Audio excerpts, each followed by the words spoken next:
नमस्कार दोस्तों, आप देख रहे हैं दर्शन न्यूज़। आपका संवाददाता मयंक। लॉकडाउन 4 अपने चरण में जाने वाला है। लॉकडाउन 4 का चरण शुरू होने वाला है। जब लॉकडाउन शुरू हुआ, बहुत सी बातें आई, बहुत कुछ सिखाया, सीखने को मिला। स्वयं रक्षक कैसे बने, अपने आप को साफ सुथरा कैसे रखें, बुजुर्गों की कैसे हम मदद करें। विभिन्न तरह के हमने कैटेगराइजेशन देखी उसके अंदर, red zone, green zone, orange zone. कहीं मुझे लगा शिक्षा, विद्यालय। इस चर्चा शुरू करने से पहले मैं एक बात कहना चाहूँगा दोस्तों, केवल चिराग से रोशनी नहीं होती, केवल चिराग से रोशनी नहीं होती। शिक्षा एक ऐसा माध्यम है जिसमें घर में भी रोशनी होती है। शिक्षा एक ऐसा माध्यम है जिससे घर में भी रोशनी होती है। तो इस चर्चा को लेके आज हम हिसार में विभिन्न संचालक, जो स्कूल के संचालक हैं, वह अध्यापक हैं, तो मैं आपको परिचय कराना चाहूँगा। परिचय से ये शुरू करने से पहले ये भी बताना चाहूँगा, जब लॉकडाउन शुरू हुआ था तो सभी संचालक, स्कूल संचालक, अध्यापक व छात्र, उनके मन में केवल एक ही प्रश्न आता था, क्या हम शिक्षा ले पाएंगे? स्कूल बंद होने के कारण क्या हम शिक्षा ले पाएंगे? यही सबके दिमाग में प्रश्न आता था। तो चलिए इस चर्चा को शुरू करने से पहले मैं आपको परिचय कराता हूँ। नमस्कार मैम, आपका दर्शन न्यूज़ में स्वागत है। आप परिचय दें अपना। सभी दर्शकों को मेरा नमस्कार। मैं Sunita Reddu, blue bells convent school, director Azad Nagar. देखिए, सुनीता रेड्डू जी हमारे साथ हैं, blue bells convent school, director Azad Nagar. दूसरे हम परिचय कराते हैं आपका। रोहित शर्मा, ऋषिकुल विद्या मंदिर, हिसार। ये थे रोहित शर्मा जी, ऋषिकुल विद्या मंदिर, हिसार। और हमारे साथ संचालक हैं, मैं Santosh Bhargav, director mother Sharda convent school, Mahavir colony, Hisar. Director mother Sharda convent school, Mahavir colony, Hisar. और हमारे साथ अध्यापक भी हैं। अध्यापक जी का आपका हम परिचय कराते हैं। सुनील कुमार, गुंजार से, और जीजीपीएस डोबी से। देखिए, सुनील जी हैं गुंजार से, जीजीपीएस डोबी गांव से हैं। और हमारे साथ एक और संचालक भी बैठे हैं, इनका भी हम परिचय कराते हैं। Surendra Yadav, Vidya Niketan public school, Kaimri road, Hisar. Surendra Yadav ji थे, Vidya Niketan public school, Kaimri road, Hisar. तो चलो दोस्तों, आज हम चर्चा करते हैं शिक्षा, विद्यालय, जो एक करंट मुद्दा बन रहा है। बच्चे, शिक्षा, अभिभावक। तो आज हम पहला प्रश्न जो है हमारा शुरू करते हैं रोहित जी से।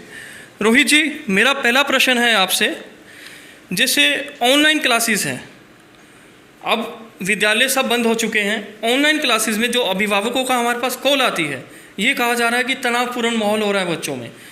बच्चे सारा दिन ऑनलाइन लैपटॉप पे बैठे रहते हैं, व्हाट्सएप ग्रुप जो बनाए हैं व्हाट्सएप पे रहते हैं, इससे उनमें सुस्ती का जौहर देखा जा रहा है।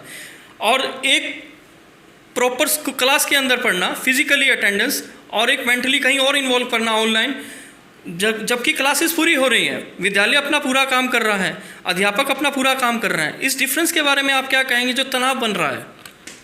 देखिए, ऐसा है कि बच्चे का जो सर्वांगीण विकास है वो दो लोगों के सहयोग से ही संभव है। एक तो स्कूल, जो टीचर्स हैं, गुरु हैं, और दूसरा माता पिता। अर्थात जब गाड़ी चलती है तो दो पहिए, उस गाड़ी बिना दो पहियों के नहीं चल सकती। दोनों पहिए उस गाड़ी को चलाते हैं। तो अभी इस वैश्विक महामारी में जो संकट पूरे विश्व पर गहराया है, उसमें जो शिक्षा जगत पर भी बहुत बड़ा संकट गहरा गया है, जिसके कारण से विद्यार्थी वास्तव में तनाव में है, उनके साथ साथ अभिभावक भी तनाव में है। लेकिन मेरा मानना यह है कि जीवन में सबसे पहला गुरु माँ है।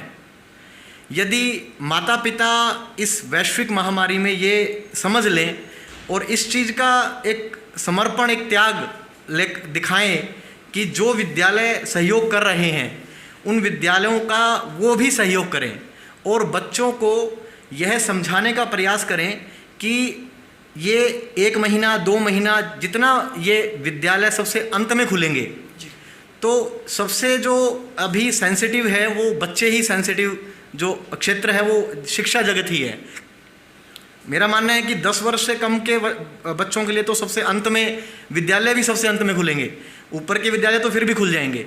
लेकिन जो आपने जो बात कही कि ऑनलाइन शिक्षा और जो हम फिजिकली एजुकेशन, जो हम एजुकेशन वहाँ पर लेते हैं स्कूल में जाकर, वो उस एजुकेशन में वास्तव में डिफरेंस तो है, इसमें कोई दो राय नहीं है।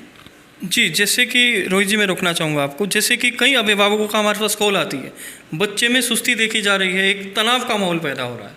तो उस बारे में आपने जो प्रश्न उत्तर दिया मुझे बहुत अच्छा दिया, गाड़ी 2 पहिए से चलती है, तो इस बारे में आप क्या कहना चाहेंगे जो तनाव का माहौल हो रहा है बच्चों पे? मैं वही उसी बात को दोबारा रिपीट करूंगा कि अभी जो माता पिता उसमें सहयोग करें कि जो तनाव में आ रहे हैं बच्चे बार बार, तो वो थोड़ा सा उन्हें खेलकर उनके साथ मनोरंजन करके कुछ ऐसे इंडोर गेम्स उनके साथ खेलकर वो उनका ध्यान थोड़ा सा बांट सकते हैं, जिससे कि वो तनाव से बाहर आएँ। जी, देखिए रोहित जी थे हमारे साथ, जो कि संचालक हैं ऋषिकुल विद्या मंदिर स्कूल हिसार से।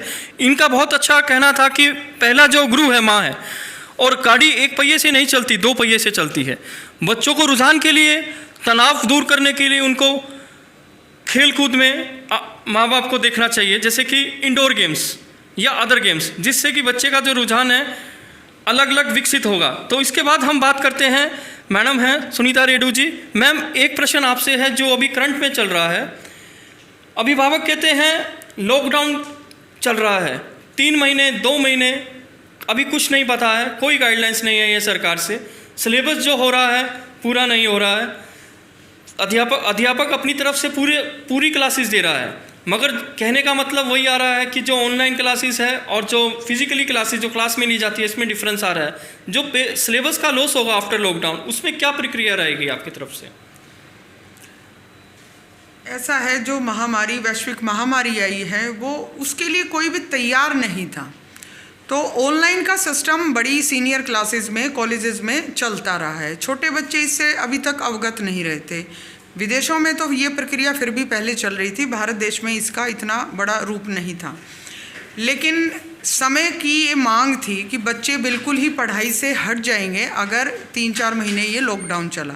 तो उसका जो एक रास्ता विद्यालयों ने निकाला कि हम ऑनलाइन पढ़ाएं। जैसे आजकल हर घर में स्मार्टफोन है, तो व्हाट्सएप भी सबके पास है, या ऑनलाइन नेट सिस्टम हर घर में अब अवेलेबल है, लैपटॉप्स हैं। तो किसी तरह बच्चों को पढ़ाई के साथ जोड़ के रखें। तो उस प्रक्रिया में सभी विद्यालयों ने, स्कूल वालों ने, और सरकार की तरफ से भी ये हमारे को गाइडलाइंस आई भी किसी तरह आप थोड़ा सिलेबस को कराएं। तो उसके लिए हम लोगों ने, हालांकि विद्यालयों का काम बढ़ गया है, फिजिकली पढ़ाना बहुत आसान और रोचक होता है। बच्चों के साथ आई कांटेक्ट जब होता है तो बच्चे उस चीज़ को अच्छे से समझते हैं। इसमें कोई दो राय नहीं है, कोई अतिशयोक्ति नहीं है कि प्रॉब्लम तो है, बच्चे भी इसमें स्ट्रेस में हैं और स्कूल अध्यापक भी स्ट्रेस में है, क्योंकि उनको सारा दिन उस पर व्हाट्सएप पर ऑनलाइन रहना पड़ता है, जिससे परेशानी में, तनाव में स्टाफ भी है। जी मैम, जो एक मुद्दा आ रहा है सिलेबस, हाँ जी, क्या हम आफ्टर लॉकडाउन जो हमारा सिलेबस पीछे चल रहा है, देखिए मैं आपकी बात से सहमत हूँ, एक ऑनलाइन क्लासेस और एक फिजिकल क्लासेस क्लास में बहुत फ़र्क है। यू कांट एक्सप्रेस, मतलब कि एक्टिविटी नहीं हो पाएगी उसमें। तो उसको हम कैसे पूर्ति, हमारी जो एक कम सिलेबस जो पीछे जा रहा है सिलेबस, उसकी पूर्ति आप कैसे करेंगे आफ्टर लॉकडाउन? अभी जैसे अखबारों में, न्यूज़ चैनल्स पे भी आ रहा है कि क्या सरकार इसका सिलेबस को कुछ कट करना चाहेगी, कि कुछ क्वांटिटी उसकी कम कर दी जाए, 10 पार्ट हैं तो क्या 8 किए जाएंगे। इस पे भी अभी कुछ चल रहा है। लेकिन जो हम विद्यालय संचालक हैं, हमारी तरफ से ये रहेगा कि हम जब लॉकडाउन खुलेगा तो हमारी समय सीमा को बढ़ाएंगे। अभी जैसे 5 अगर हम पीरियड लेते थे तो हो सकता है 6 और 7 लें। छोटे बच्चे थोड़ा सा जल्दी कवर कर जाएंगे, उनका सिलेबस ज़्यादा इतना नहीं होता, नर्सरी KG1 KG2 का। लेकिन पहली कक्षा से आगे तक अगर लें तो सिलेबस काफ़ी होता है। तो उसमें स्कूल संचालक तो यही सहयोग करेंगे कि समय सीमा को बढ़ाएंगे, 5 की जगह 7 पीरियड ले सकते हैं। उनका बीच में थोड़ा सा जो हम रिसेस करते हैं उसको थोड़ा बड़ा कर दें, ताकि वो स्ट्रेस में। जी, आपका कहना है कि टाइम मैनेजमेंट को देखते हुए हम पीरियड्स को इंक्रीज़ करेंगे और टाइम को जो है हम बांट देंगे। तो हमारे साथ थी सुनीता मैम, सुनीता रेड्डू जी।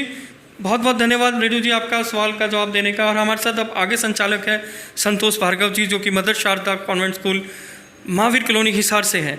संतोष जी, आपका स्वागत है दर्शन न्यूज़ चैनल पे। धन्यवाद सर। संतोष जी, एक जो अभी करंट जो हमारा जो मुद्दा उठ रहा है, फीस, सभी अभिभावक कह रहे हैं फीस आर्थिक संकट में है।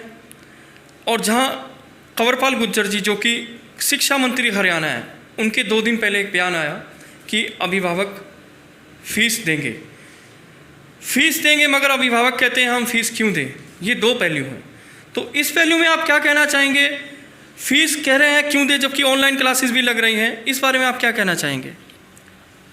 देखिए, सबसे पहले तो अगर हम अपने मन में ये विचार रखें कि हमें सभी को आपसी सहयोग से काम लेना है, सरकार, अभिभावक और हम स्कूल संचालक, हम सभी एक दूसरे के पूरक हैं।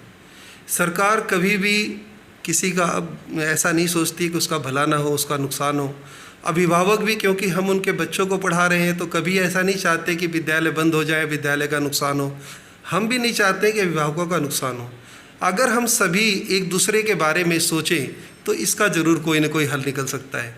दूसरी बात, जैसे आपने कहा कि सरकार की तरफ से आदेश आया कि 1 महीना की फ़ीस दी जाए। अभी हमारे राष्ट्रीय अध्यक्ष श्री कुलभूषण शर्मा जी ने एक गूगल डॉक्यूमेंट्स के जरिए पूरे हरियाणा के स्कूलों का सर्वे कराया। उसमें पता चला कि चाहे कोई छोटा स्कूल हो चाहे बड़ा स्कूल हो, मात्र 0.4% अभिभावकों ने अप्रैल की फ़ीस स्कूलों को दी है। जबकि आप देखिए 2 कैटेगरी के स्कूल हैं, एक तो लो बजट स्कूल हैं, दूसरे कुछ हाई बजट के स्कूल हैं। जो लो बजट के स्कूल हैं उनमें तो समझिए जो संख्या है 0.1% भी नहीं है। इवन उनकी मार्च की भी फ़ीस पेंडिंग पड़ी हुई है, क्योंकि 18 मार्च के बाद स्कूल क्लोज हो गए और एग्ज़ाम के समय फ़ीस आती तो मार्च की भी उनकी फ़ीस पेंडिंग पड़ी, अप्रैल तो छोड़ दीजिए।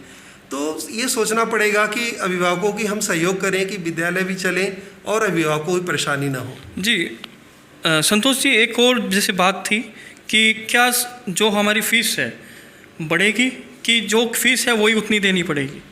देखिए, ऐसा है कि जितने भी विद्यालय होते हैं हम सभी सरकारी नियमों को पालन करने वाले लोग हैं।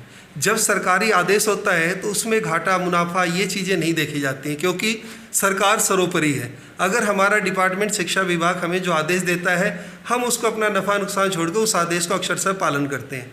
हमारे पास सरकार से आदेश है कि इस साल आप फीस नहीं बढ़ाएंगे। सभी स्कूल फॉर्म 6 जमा करते हैं जिसमें लास्ट सेशन की अपनी फ़ीस को बताते हैं कि हम इतनी फ़ीस ले रहे हैं। लेकिन इसमें भी कन्फ्यूजन है पेरेंट्स के पास। जैसे किसी का बच्चा अगर इस सेशन में 8th क्लास में आया, लास्ट सेशन वो 7th क्लास में था, तो 7th में मान लिया उसकी अगर 700 फीस थी तो 8th की फ़ीस अगर 800 है तो 100 रुपया फ़ीस बढ़ रही है। तो क्लास बढ़ने की वजह से फ़ीस बढ़ रही है, न कि फ़ीस बढ़ाई जा रही है। तो उसको लेकर लो भी कई लोग कन्फ्यूजन में 100 रुपया बढ़ा दिए, जबकि 100 रुपया तो क्लास वाइज बढ़ी रही, क्योंकि लास्ट सेशन में 800 थी, इस सेशन में भी 800 है। तो इस कन्फ्यूजन को थोड़ा दूर करना चाहिए। लेकिन फ़ीस कोई भी स्कूल संचालक जो लास्ट ईयर ले रहे थे वही फ़ीस जो है क्लास वाइज लेंगे। जी, मदर शारदा स्कूल से संचालक थे संतोष भार्गव जी। इनका कहना है कि फ़ीस नहीं बढ़ाई जाएगी, जो फ़ीस चल रही है उसी फ़ीस को हम आगे बढ़ाएंगे। दूसरा, जैसे बताया गया कि जो रिकवरी ऑफ फीस है बहुत ही कम हो रही है। मैं समझ सकता हूं दोस्तों कि जो महामारी हमारे हिंदुस्तान में, ना केवल हिंदुस्तान में, जो विश्व में महामारी फैली हुई है, इसका जो नुकसान है ना केवल शिक्षा पे, आर्थिक पे, सभी पे पड़ रहा है। तो दोस्तों इस चर्चा को आगे करते हैं हम।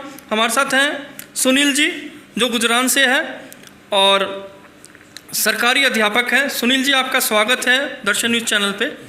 आपसे एक प्रश्न है सुनील जी, जैसे हम आदेश आया है कि जुलाई में जो है 10th और +2 की पेपर होने वाले हैं जो पेंडिंग थे, उस दौरान सोशल डिस्टेंस और सैनिटाइजेशन का बहुत मतलब बारीकी से देखा जा रहा है।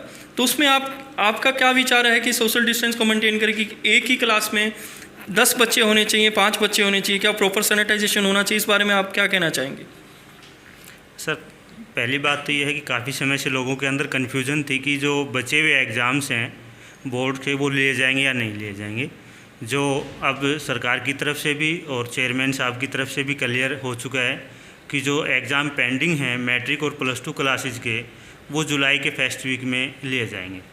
अब दूसरी जो बात आती है वो हर पेरेंट्स यही एक डिस्कस कर रहा है कि अगर एग्ज़ाम लिए जाते हैं तो इतने बड़े स्तर के ऊपर जब बच्चे इकट्ठे होंगे एग्ज़ाम सेंटर के अंदर तो किस प्रकार से सोशल डिस्टेंसिंग को मेंटेन किया जाएगा। तो उसका मेरी तरफ से तो यही सुझाव है कि सरकार या बोर्ड जो है एक एग्ज़ाम सेंटर्स हैं उनकी संख्या को डबल कर सकती है।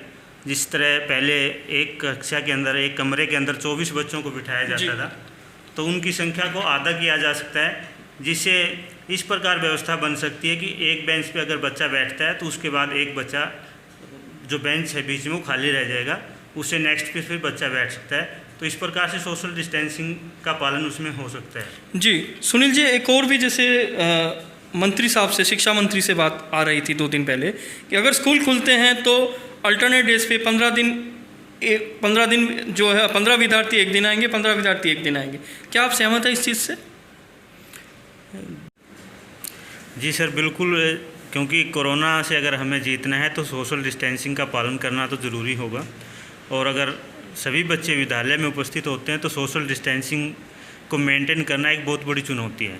उसके लिए जो वैकल्पिक व्यवस्था है कि अल्टरनेट बेस पे 15 स्टूडेंट्स को बुलाया जाएगा या हाफ क्लासेस को बुलाया जाएगा, वो ऑप्शन भी रखा जा सकता है। दूसरा ऑप्शन ये भी रखा जा सकता है कि क्लासेस को ऑड और इवन बेसिस पे भी बुलाया जा सकता है, या उनको शिफ्ट के आधार पे भी बुलाया जा सकता है। हाफ जो स्टूडेंट्स हैं या हाफ क्लासेस हैं उनको मॉर्निंग शिफ्ट में किया, जो हाफ क्लासेस हैं उनको इवनिंग सेशन में बुलाया जा सकता है। तो उसके परिणाम ये होगा कि हमारे जो स्टूडेंट स्ट्रेंथ है वो कम हो जाएगी और जिसके परिणाम स्वरूप हम सोशल डिस्टेंसिंग का पालन कर सकते हैं। जी, ये थे सुनील जी जो कि सरकारी अध्यापक है। इन्होंने बताया कि सोशल डिस्टेंस को मेंटेन करने के लिए 15 विद्यार्थी एक दिन में बुलाए जाएं, 15 विद्यार्थी अगले दिन, इवन की इवनिंग क्लासेस और मॉर्निंग क्लासेस का भी सेशन लिया जाएगा। ये सुझाव इन्होंने दिया। और जो पहले सुझाव मैम ने दिया, जो कि रीडू मैम है, इन्होंने बताया कि सिलेबस को अगर हमें रिकवर करना है तो हमें टाइम मैनेजमेंट देखना होगा। टाइम मैनेजमेंट मीन्स कि हमें पीरियड्स एक्सटेंड करने होंगे। बहुत अच्छा सुझाव दिया मैम आपने। जो साथ हमारे रोहित जी भी थे जो कि संचालक है ऋषिकुल विद्या मंदिर स्कूल हिसार से, जिन्होंने बताया कि तनाव को कम करने के लिए अभिभावकों को उनको इंडोर गेम्स में टाइम देना होगा, जिससे कि उनका रुझान जो है अदर एक्टिविटीज़ में रहेगा। और साथ मेरे संतोष जी थे जो बता रहे थे कि फ़ीस जो चल रही है उसे वही फ़ीस ली जाएगी। तो दर्शन न्यूज़ देखने का आप सभी साथियों का धन्यवाद। मैं मेरे साथ संचालक व सरकारी अध्यापक है, इनका भी धन्यवाद। दर्शन न्यूज़ देखने के लिए बहुत बहुत धन्यवाद। आपका संवाददाता में